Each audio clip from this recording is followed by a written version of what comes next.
Hello, everyone. It is Teany Hidalgo, your purpose coach. And today is Thursday. And every Thursday, it is your weekly dose of high vibe, forward thinking, revolutionary content that encourages you to discover the passions that lead you to your purpose. And today, I have an amazing person here with me today. Monica, say hello to everybody.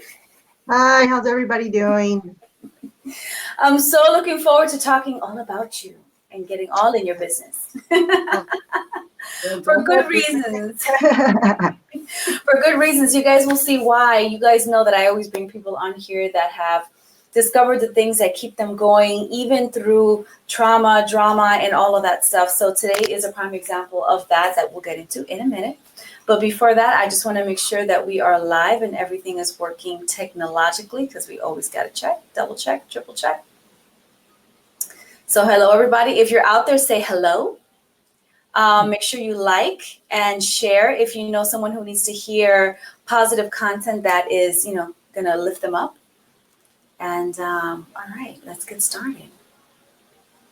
So feel free to post questions for Monica below, and I will get them to her as soon as I can. And I'm sure she'll be watching and monitoring as well. So thank you again, Monica, for joining me. I want to talk a little bit about you. I'm going to gas you up just a little bit. Just a little bit.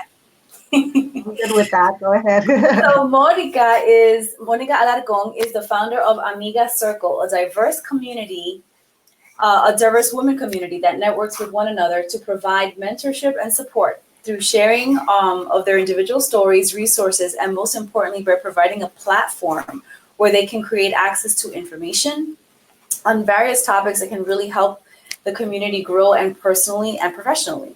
So she created this organization after several devastating pivot points, which we'll get to in a minute, in her personal life. And today we're going to discuss all about that story and how you can join and participate in her community. Yes. So, thank you. Thank you for having me. Thank you. I really appreciate it. Absolutely, my pleasure. All right, so let's get into it. Everybody has a story and everybody has a reason why they do what they do. And I know you started this organization because of some things that you experienced in your life. So tell me, I want to know, and we all want to know, what kind of nudged you into creating this organization and, bringing this side of your authentic self into the world? Well, I think I am sorry if I get a little bit emotional because it's okay. I got the tissue box here for you. I have some here too. So a couple of years ago, my twin brother, he was shot and killed in front of my parents' home. I am from Southern California, from a city called Inglewood. I don't know if you guys are familiar from where Inglewood is. Inglewood used to be the home stadium of the Lakers in the 80s. And right now they're building a Rams stadium. So that's where I grew up and that's where I was raised and that's where my family still lives. And a couple of years ago, he was shot and killed for no reason. Literally, somebody just, I guess, felt that they were having a bad day and they decided that my brother didn't look at them the right way and pulled out a gun and shot a couple of times. And it only took one bullet to basically kill him. And that was very tragic. I mean, it was devastating. I mean, I'm sure everybody that's watching this can only imagine what that's like. Not only that he was killed, but he was killed in front of my parents' home, in front of multiple family members, being my father, my little brother, my two nephews, one of them being his son, which at the time was 8 years old. And so that was really hard. And it really took a long time for me to come to the place that I am today. When that initially happened, there was multiple things going on at the same time. My brother had full custody of his son because his mother had lost the custody when he was 3 years old.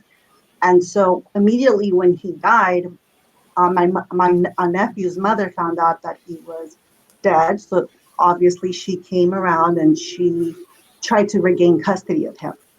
Mind you, she lost custody of him when he was 3. And we were just grieving. It was very fresh. And so she comes, she goes to court and she's like, he's my son. He needs to come with me.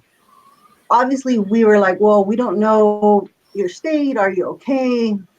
Can you take care of him? We haven't seen you in years. He doesn't know you. And so we had to kind of go through two different court systems. We were going through the criminal justice system because they caught the guy that killed my brother and they were trying to put him away. But simultaneously, I was dealing with the children's court where I was trying to fight custody for my nephew because although she lost custody to him when he was 3, my brother didn't leave a will and he never got married. So automatically the law says that the parent that survives gets custody of the child. So just FYI for you single parents or parents that are divorced, make sure you guys take care of who's going to take care of your children if anything ever happens, because it was pretty devastating for us to have to go through that, because the reason she lost my nephew when he was 3 was she had a really bad drug problem. Right. And we didn't really know if she had overcome that, if she was at a better place or not. So that was really tough, grieving, going through the criminal justice system, making sure that my brother got justice. And at the same time, dealing with the possibility of losing my nephew. Yeah, it's like losing two people, right? And mind you, we didn't have a good relationship with my mother. So that made it even tougher. And dealing with each other, my family, my family went through a huge transformation where they were at a very low place. We were all very, very depressed, very sad. It was almost like we were living these lives that we were just kind of looking into these lives that we were like, wait, did this just happen to us? Like, we felt like a tornado literally just went through our family. And so that was very difficult. And I've always been a person that I can see the future. I'm very positive. I'm goal oriented. I'm action oriented. But when that happened, it was almost like I went blank. Like I couldn't think about my future. I felt really negative. I felt really depressed. I felt like I just felt lost, because I was like, wait, I was a twin before. I'm not a twin anymore. My brother was here. He's not here anymore. Like, he literally got killed for no reason. This could happen to anybody. I became really paranoid, really insecure. Like, I started really feeding into all my fears. And I was never like a fearful person. I was always very a risk taker. I can do it. If I can't do it right away, I'll learn how to do it. I'll build a plan. But I kind of lost all that. So I lost a sense of who I was, that go-getter, that positive, I can do it. So I was really depressed. And even though I was at a low time in my life, I wanted to figure out how I can help myself, right? So being the person I am, I did research, like, what can I do? So I did the therapy. I did that consistently. I built a routine for myself. Exercising and working out was like a big thing for me. That really kept me centered. And also, I was a mother to my 4-year-old now. He was 2 at the time, and I had to keep it together for him. So that really helped me being a mother. And through this transition, I just started thinking, I need to do something bigger, something better, more impactful, because, I went to college. I have a degree. I'm the first person in my family to have a degree. So that's a huge accomplishment. Absolutely.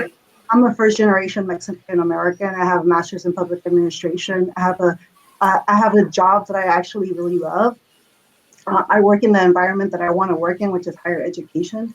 So, I mean, I was pretty happy up until that point. I felt like all these accomplishments and everything I had done meant nothing, because they couldn't save my brother. They couldn't save my nephew, because eventually I did lose custody of him. I did fight for him for 2 years, but he did end up going with the mom. And so I started seeing all these losses that I was taking. Like, I didn't feel like a winner. I felt like I've accomplished so much, and it was all for what? I feel like I'm living this life that isn't rewarding me. Like, it just was for nothing. And so it took a long time for me to realize, you know what? I can't have my brother's death be meaningless. I can't just succumb to my fears.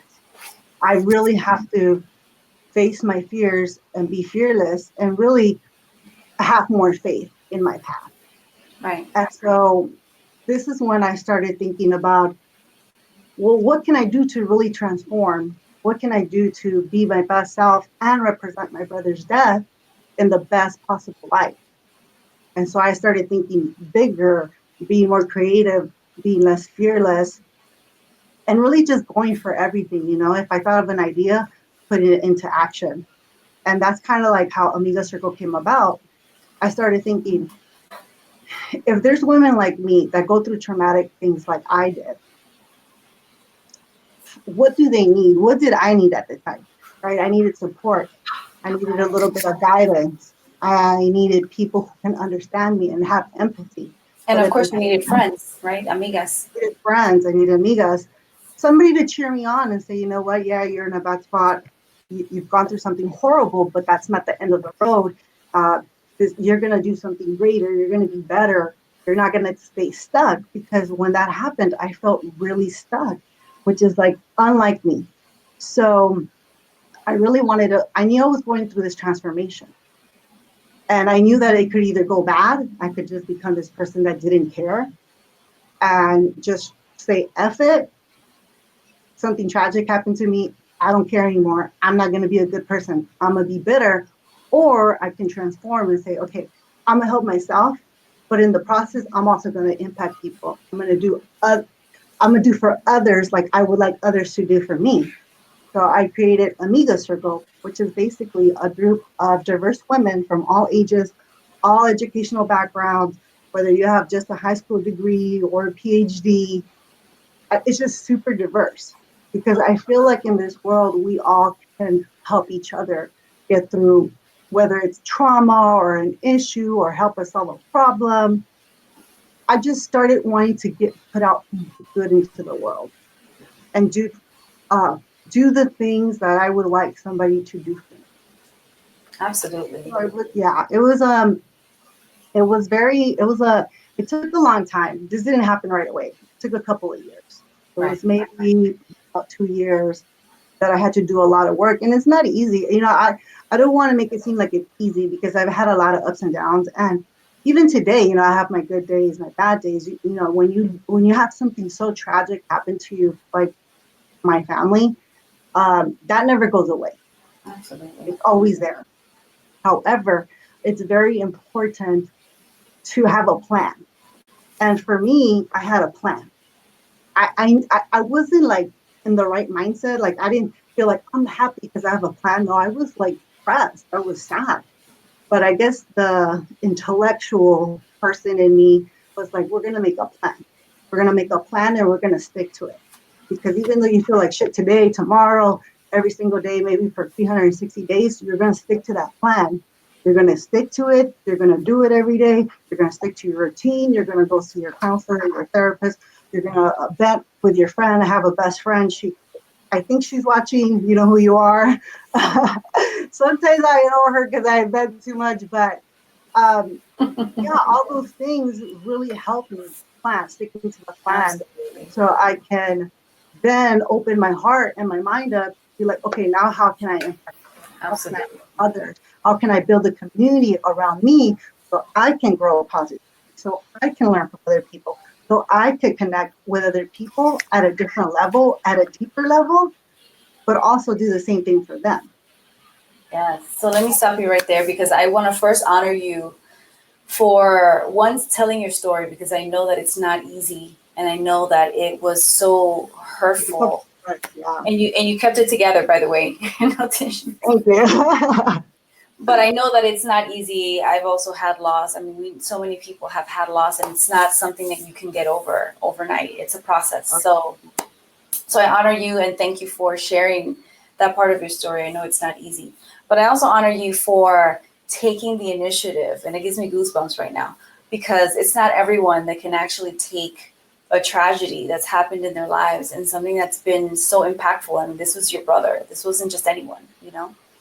And then on top of that, your nephew was taken away as well. So I know it's not just anyone who can turn the story around and make something of it, and make something of yourself too, because I know part of your story is how you grew up, and we'll get into that in a minute.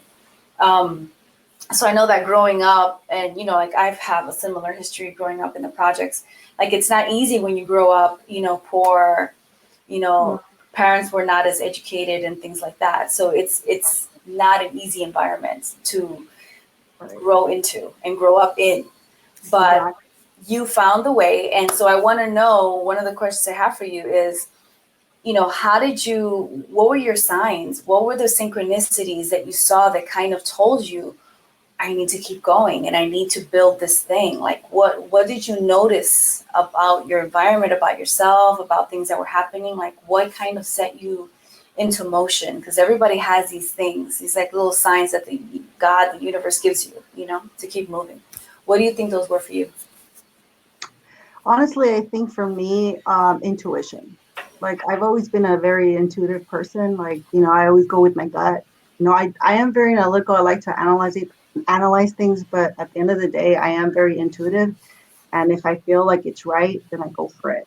Um, I think also for me, I'm a very self-aware person. And Mm-hmm. so I knew what my strengths were before this tragedy. And so even though I felt like I lost some of my senses, of viewing a positive future for myself or even a future at all, like I've never been a person to get stuck on the past. Things happen and I move on, and no big deal. I don't hold grudges or I don't keep myself in a negative space. But when that happened, I just felt like I kept thinking about the past, which was not like me. And so even though I was going through these emotions, um, I've always been kind of like a planner. And Mm-hmm. so I knew that was a strength that I had.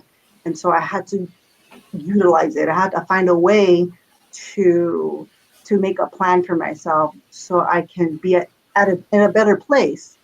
Um, and so I think knowing my strengths, because I was always very self-aware. I just even when I was a kid, I had really good self-awareness of myself, self-awareness of others, but just being intuitive and just saying, you know what, I'm a mom. I have a kid. I have a little kid. He needs me, and in order for me to give him what he needs and not cause any further trauma, right? Not, I couldn't neglect him. I still Of had to be course. sturdy. I still had to show him love. I still had to be there for him. I had to hold on to my strengths, which was being self-aware, being intuitive, and basically using those strengths to help me build a plan and really sticking to it and staying focused on that and just keeping my eye on the ball. Even though some days, like I said, it looked like I was never going to get there, and then some days it looked like I was already there, and then the next day all you start again. But I know that as long as I was sticking to the plan, keeping faith in myself and my journey, that I would get there. And Yeah. I'm doing the right thing. Even on those days you kind of have a setback, I'm doing the right thing because I'm still sticking to the plan. I never deviate.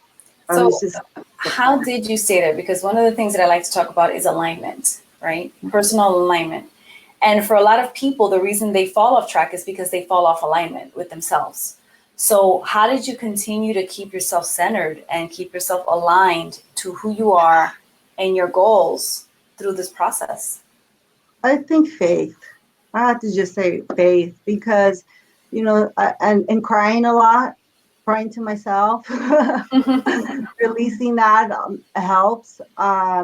Just letting myself feel my feelings, acknowledging them, and then doing whatever coping mechanisms I need to do to be able to get through that day or that moment, and really just recognizing that that's okay. It's not going to all be perfect. Expecting you're going to have the bad days and cry it out or go see your therapist or talk to your friend, But build one a of the community. things, Yeah, build a well, the community like community. Well, build one of a the things you community. mentioned is also going to the gym, right? Because I know that one of the things that I've seen articles on this is that when people are depressed or they're down, one of the best things to do is run and do something physical, right? Yeah, So, so actually, that's one thing that I've always done even when I was a kid. Once I didn't go, I wasn't into sports. But I found exercise very accidental. And I'll just tell you a quick story about that. So when I was 12 years old, I was at the park with my friends and we were doing stuff we were not supposed to be doing. And this trainer, he was there with a group of kids. I guess he had like a class for teenagers to do exercises. I guess the parents would drop them off and then he would come back to class and he saw us up to no good and he called us over and he said, do you guys want to exercise? And we were like, well, we don't really exercise. we barely walk anywhere. Okay, yeah, we'll do it. I guess that was the, we're accept the challenge kind of thing. And then he actually did. He had his run, do sprints, did his push-ups, and after that, I felt like a sense of relief. It was weird. I really felt like, well, you know what?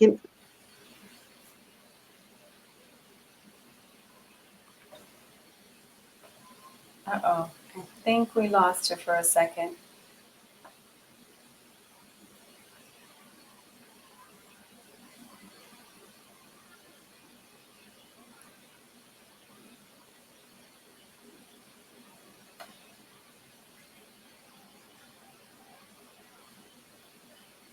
Monica, are you there? Uh-oh.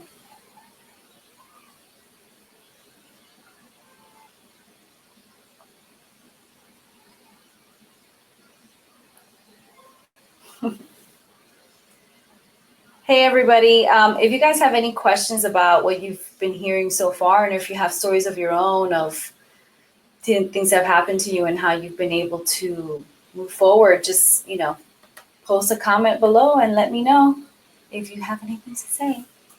Let me just post that in those comments below while we wait for her. Like and share. If you guys have anyone who would benefit from hearing the story, please feel free. Feel free to share it while we hold tight for Monica to come back. So, like she was about to say, and what she started to say, she also started a community called the Amiga Circle. Hello? Hi, she's back. Sorry that I had like a blackout here. Like, I don't know what happened. Oh, wow. That doesn't happen again. Sorry about that. No worries. I was just talking about you. Right. All good things. Yeah, so like basically after that experience, it just really felt like some sense of release, like whatever frustration I guess I was going through as a young person, it just made me feel good. And then I realized I really like this feeling. Like I think I'm gonna do this more often on my own. And so then I just started kind of like running by myself and then taking part of other kind of exercise regimens that I just kind of kept that throughout my whole life. And it was really key for me when I went through this tragedy, to keep true to that. And I work out religiously. I think part of it, because I really enjoy it, it makes me feel good, but also it keeps me to a routine that I can stick to, that keeps me like on a positive path, if that makes sense. Absolutely. I mean, it releases endorphins, all good things in terms of anything physical activity related that you guys can do. Right, Even if and it's just walking around. right, and it's a positive environment, right? Like I'm part of a CrossFit community, and it's all super like healthy environment, positive. Everybody cheers you on, and sometimes when you're going through things, that's what you need, to a community to help you get through it. So speaking of that, what inspired you along the way? Because I mean, you created this organization, but before you created it, was there anything besides the gym and the things that you were doing for yourself personally that inspired you? Whether it was people, maybe you interacting with any other groups. Like, how did you keep moving and getting inspired? Um, okay, so I knew I needed to change. I was going through this transformation, but I knew that the transformation had to be positive, like I said, that it had to lead me to being a better version of me rather than a worse version of me. Because honestly, when you go through that kind of tragedy, you can go the other side and you can just, go downhill. But I had the mindset that, yes, I feel like crap. Yes, I'm depressed, but I'm gonna stay focused, and I am going to make it through this. And I think just staying focused really was one of the things that really helped get me there. And really, uh, just I started networking a lot. So I just started going to any environment that I thought would inspire me, because I've always been a person to be able to do a lot of good things through inspiration. So I was like, okay, let me start joining environments that I would never think of joining to see if I could be inspired. So I started going to like tech networking environments, or just things that I never thought that I would go to just to go to. But I Mhm. wanted to be inspired. I wanted to have something nudge me, like there's something that I don't know, but now I know, and oh my God, it makes me so excited. So I think that's one of the things I did, that I started just going out there and meeting people that I usually wouldn't meet on a daily basis, either the gym that I go to or even my professional environment. And I think that really helped get me kind of inspired to start this community. Absolutely, I can see that. I mean, everyone needs these things, right? Whether it's your personal synchronicities and intuition that keeps you going, or and also people in your environment, right? Because Right. we don't operate alone, right? We actually do have to communicate and connect with other people. So You know, that's and I have to say too that like some of the inspiration was from like just other people, like just the inspiration that might have gone through the same things I have gone through, or just seeing how even my family, you know, they've inspired me too to be better, be greater, and do something that's going to be impactful in absolutely, honor of my brother's death, if that makes any sense. absolutely. But yeah, I've always been like a passionate person. Like I run on passion. Like even when I was in college, like I wasn't like the smartest person in class, but I could always get passionate in class about the topic. So I would always end up doing well. Or I had to work really hard to get that A, but because I was like bringing on inspiration and passion, and I would stay focused, stick to whatever, you know, I had to do to get through it. And then, you know, the result was always good. It wasn't like it would come easy, but I've always been a passionate person. I run on inspiration.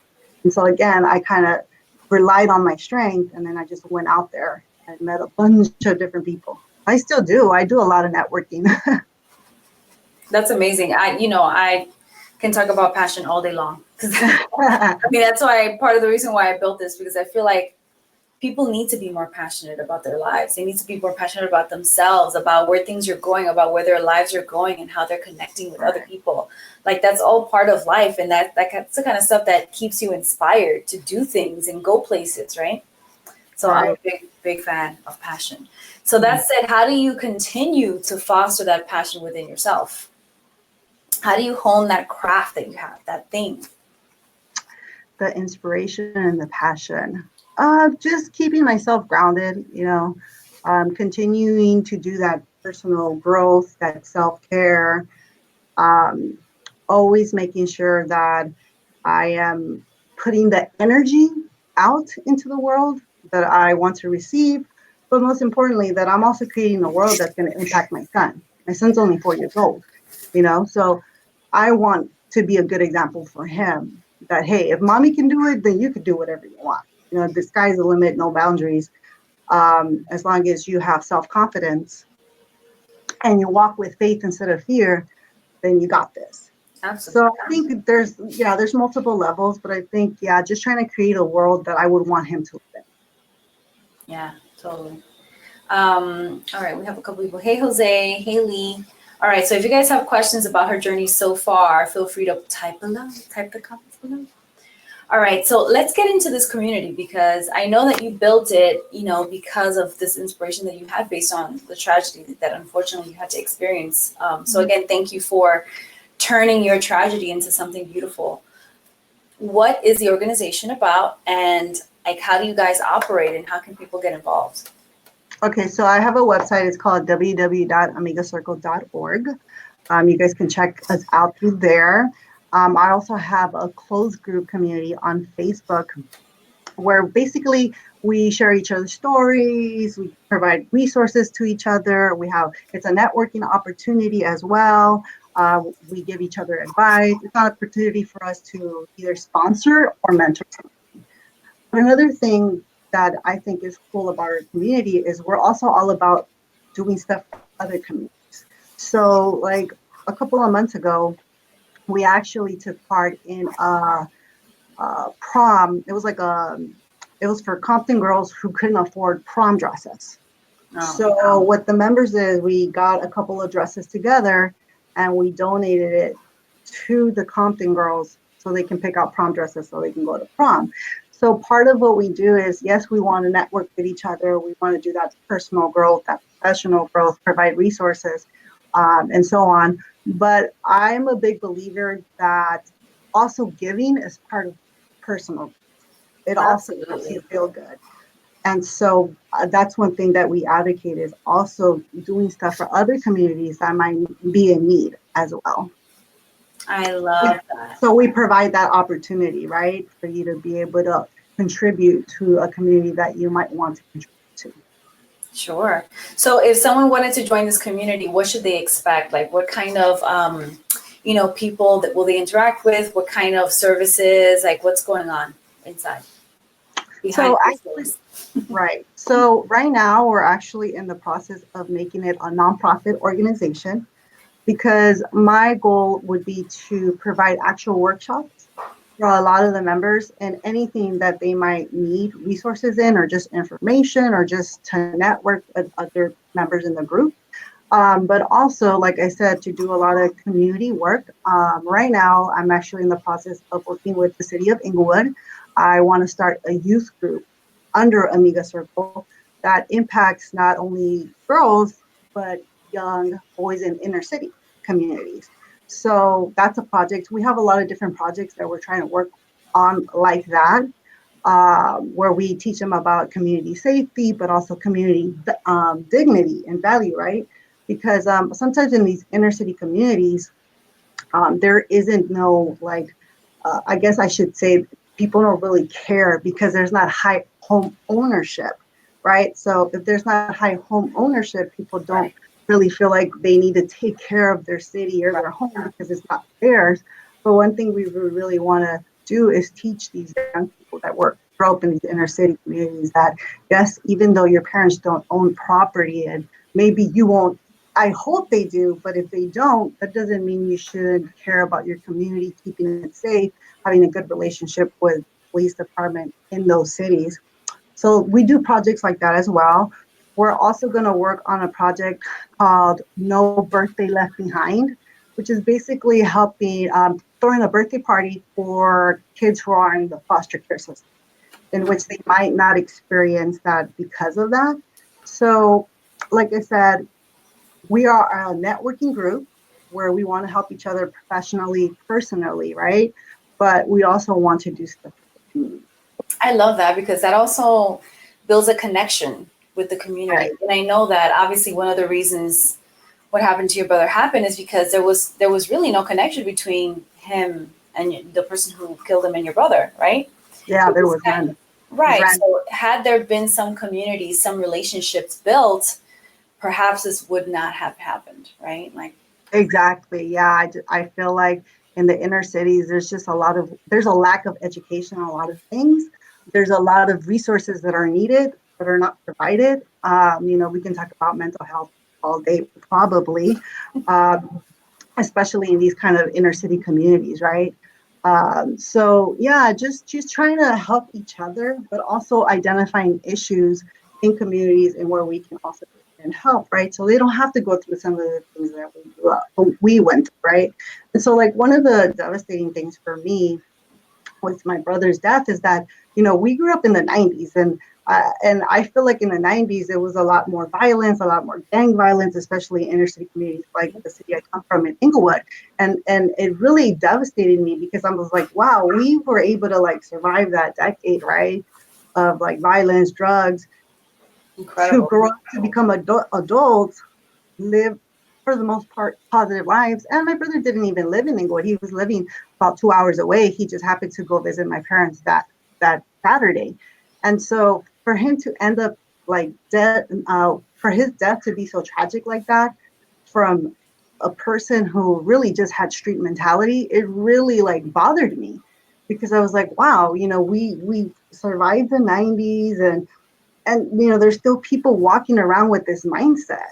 And that really like surprised me. I was like, wow, like I'm thinking we're adults, we survived, we made it. And I guess not. I guess there's a lot of work to be done in those kind of communities as well. Right. No, absolutely. And I think that, you creating this group and building it out, and obviously, hopefully, that extends to different towns and different places all Right. over, not just yours. That'll really help the interconnectedness of the whole city. You know what I mean? Yes, and I do have to thank. I have seven committee members who are like board members for the group, and Yeah. they really do contribute a lot to helping me roll out these ideas. But also, Amiga Circle is also a place where you come with your creativity and your ideas. A lot of these ideas just come from members and say, "Hey, I would really like to do this. How can we do this?" And then I'll do the research, and then we'll just put it in progress and into action. So that's another thing that we encourage. We encourage you to come with any idea that you might think you might want to roll out, or maybe we would want to roll it out with you. Um, so it's really a space for you to come and just be creative, have ideas, share it, and not be afraid. I love that. Love that. So now that you've built this, and I know that you have your own day job, but this has been kind of your passion project because for obvious reasons it's related to your brother and things that have happened. What do you think are like a couple of beliefs that stop people from like moving forward and exploring things that they really are passionate about and enjoy? What do you think holds people back? Fear. I think fear and sometimes the way you grow up too. Like I grew up in a pretty traditional Mexican home where the women are held to a certain standard in that culture, and so like you're supposed to be very respectful, very polite, kind of only speak when spoken to, kind of thing. And so, and I'm not saying that there's anything wrong with that. That's I love the culture I come from. Uh, but sometimes those belief systems and those values, they don't work when you're transitioning into another environment that might not have the same culture or values as you. Right. Uh, so you start feeling like disconnected, right, from a lot of people or and a lot of different environments. And so I think fear of taking yourself out of what you don't know keeps you in the same place. So really just reevaluating yourself, what you want, what you're really fearful about, and then taking the steps to try to get yourself out of that box and really trusting yourself and really having self-love, really, to be honest with you, to take the initiative to be the person you want to be, and not stay in a box because you're scared about maybe your family not really agreeing, or maybe your friends looking at you differently, or maybe failing, because sometimes we just fail at the projects that we're trying to roll out, or ideas, or we make a decision and it wasn't the right one. But nobody's perfect, and you'll survive. And I'll tell you this. I mean, I went through something traumatic. Like, it was really hard, and I'm here today to talk about it. I haven't shed one tear. I Right. thought I was gonna just bawl as soon as I start And talking. it's okay, even if you did. We got your back here. Thank you. But just not trying to figure out those things that you're fearful of. And if you're really passionate about trying to become the person you want to become, or rolling out that idea, then start surrounding yourself with people that are going to cheer you on. And sometimes it's not your family and it's not your friends, and I know some people say cut everybody off. I don't like to cut people off. That's just not the kind of person I am. I just have empathy for them, have compassion for them, and still maintain a relationship at whatever level that I can have a relationship with them, but do the things that I love and make sure that I'm happy. That's most important. Make sure that you're happy, because if you're not happy, then nobody around you is going to be happy, and you're always going to just be stuck in your box. Yes, and self-sacrifice doesn't serve anyone. Exactly. All right. So now, when the shit hits the fan, because I know it already happened, obviously this thing happened already. What do you do now? Like, what have you learned in order to move forward? Like, how now do you handle these kinds of? Hopefully, that tragedy never happens again to anyone, but Right. things happen. But in your personal life, and how do you handle stuff when things happen? I think now I try to really just stay positive, even in very negative situations. Really turn to the positive circle that I built for myself. It's okay to ask for help and just ask for help if you need help. If that means going to therapy like I did. I didn't grow up with the idea of therapy is needed when a tragedy happens. I grew up with the idea of therapy, you need therapy because you're crazy. Because I grew up something with the had gone same. wrong, right? So I had to take the leap of faith of, you know what, I'm going to go talk to a straight, and I'm going to give them the benefit of the doubt because I need something. And so just taking a chance on things that you normally wouldn't take a chance on, or you'd be fearful to take a chance on, or even things that make you uncomfortable. Sometimes just taking that initiative, that's really what helps. That's what really has helped me even till this day. Just knowing, yes, I'm not going to feel uncomfortable, but I'm going to be okay. I've been okay. I've been surviving. Why not? Right? Nobody's guaranteed tomorrow anyways. That's that's just the fact, right? What do you So, plan to teach your son about life as he gets older? you know, I really just want him to learn empathy and compassion. And those are really hard things to teach, to be honest with you. I don't know if he can be born with that, but just really I want him to be an empathetic person. My kid's gonna be smart. He's gonna be okay. I think he's gonna go to college. Both him and his dad were college educated, and we're all about higher education. So I don't think I think he'd be successful. So, but I think what I really would want is for him just to be empathetic in life towards people. Absolutely. Yeah, because that helps on so many levels. I mean, Yes. especially with avoiding tragedies like that, right? Yes. All right. Thank you for that. So, how does that tie into your business now? Because I know that you are working with this group. Is there any workshops that you're planning to teach? I know you had started talking to me about some summer stuff that's happening. Like, what do you guys? Yes. So this summer for the closed group, we're rolling out what we're calling a Facebook Live self-care series. So where I'm going to be bringing in different professionals from the mental health background field, even people from the fitness world, talk about nutrition, talk about different ways that you can creatively cope. So if you're not a person that likes to work out, then you can do other things, right? You can maybe do art. Maybe that's not something you grew up doing or ever thought would make you feel good. But if you try it, or if you're introduced different things you could do like that, then maybe you would find something that you can use to help you cope in life when you're stressed or in difficult situations, or in my case, if you've gone through trauma.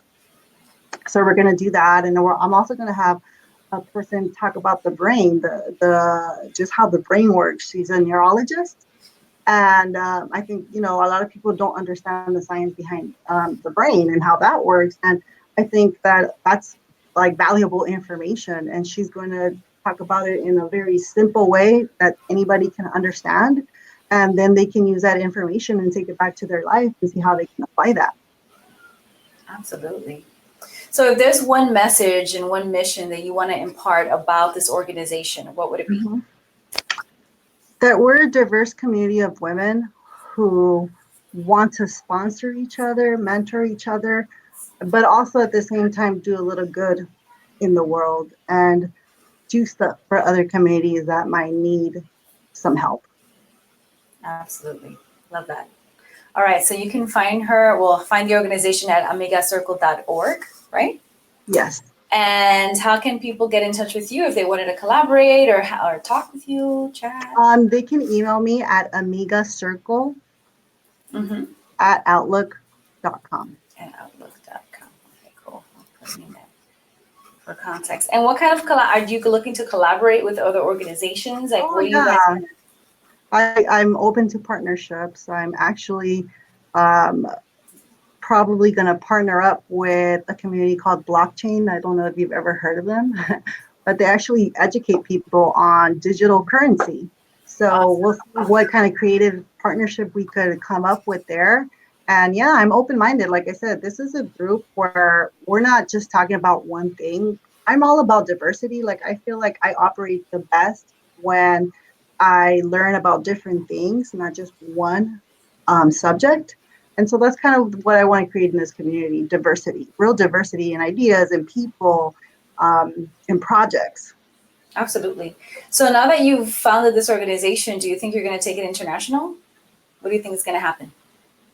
I mean, that would be awesome if I could. I know right now we have people, not only members in Southern California, but outside of California as well. So, yeah, of course, I would love to do that. I think if people are interested, why not? I mean, I want a diverse community, and it wouldn't get any more diverse if, I had other people from other countries. That would be great. I would learn a lot. My group members would learn a lot too. That's what we're all about. Absolutely. Love that. So you guys heard it here. If you want to get in touch with her, you can find her also on Facebook as Monica Alarcon. And of course, you can find Amiga Circle. Do you guys have an Instagram? Yes, it's Amiga Circle. Okay, cool, cool. All right. So any final thoughts before we close shop here today? Well, just thank you for letting me share my story. And, if there's anybody out there that's going through some kind of trauma, or they're just not feeling themselves, or they're feeling stuck, just know that you have the power within yourself to make the change you want to make. And just be patient with yourself. You're going to have ups and downs, and that's perfectly normal. That's okay. Just remember, faith over fear, and let that carry you. Absolutely. Thank you for that. And thank you for joining the show. I so appreciate that you joined. And again, I honor you for sharing your story and turning it into something that actually helps people and can help move us through these types of tragedies. So thank you so much for that. Thank you. And thank you guys for joining us. If you like it, click the thumbs up. If you think that this is a helpful information for someone to hear about, someone that you know in California, maybe they can join the Amiga Circle. Please share it with anyone that needs to hear this. And in the next couple of weeks, I'm going to start making an announcement about where this series is going, this video series. Look forward to that. Look forward. I was teasing Monica earlier. I'm like, things. Yes, she was, but she didn't tell me. So, as much as you guys know. I'll tell you offline later.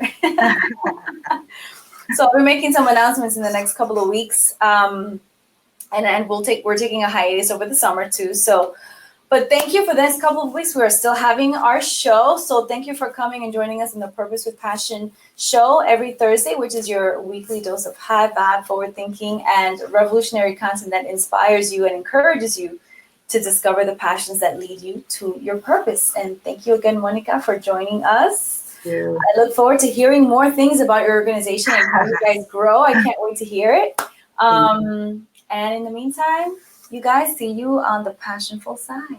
I'll talk to you soon. Bye.